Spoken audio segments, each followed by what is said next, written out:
Hey guys, today I have an underwater recovery catch-up drill for you.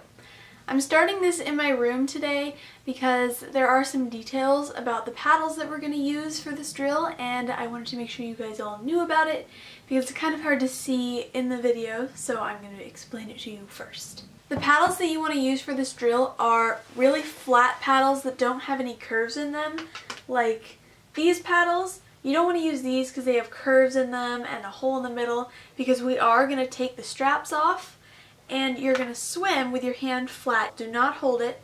You're going to swim with your hand flat and you're going to use the water pressure to keep the paddle on, which again makes sure that you're pulling correctly and you're catching water, and it shouldn't fall off at all. The Finis agility paddles, which I have done a review on, don't have a strap, but you don't want to use these because they have curves and you don't want to be holding onto them with your thumb at all.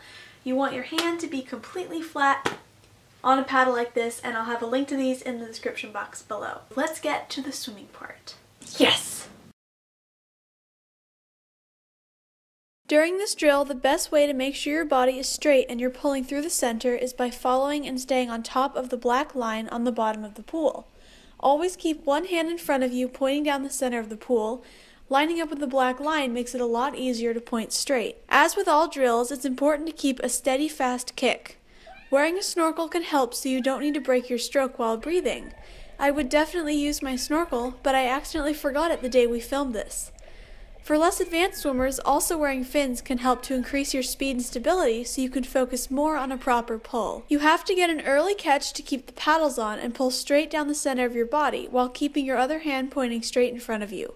And don't worry, you won't lose your paddles as you bring your hand back to the front during the recovery. Just feel the water pressure and balance your hand position. As I mentioned earlier, removing the straps and balancing the paddles encourages you to pull correctly. If you don't, the paddles could fall off your hands, or your body will shift in different directions instead of straight along the black line. For example, when I pull wide, my body shifts in the opposite direction.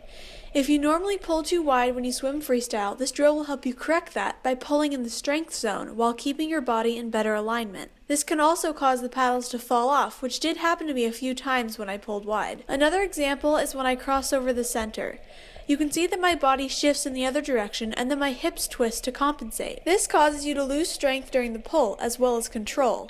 Crossing can also cause the paddles to fall off. Try this drill for several 25s, then go back to regular freestyle, focusing on the same efficient pull without pulling too wide or crossing the center. Let me know in the comments below how this drill helps your freestyle and if you were able to keep the paddles on.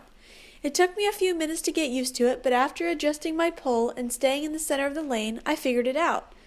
Thank you guys so much for watching. Please give this video a big thumbs up and subscribe to see more videos. Bye!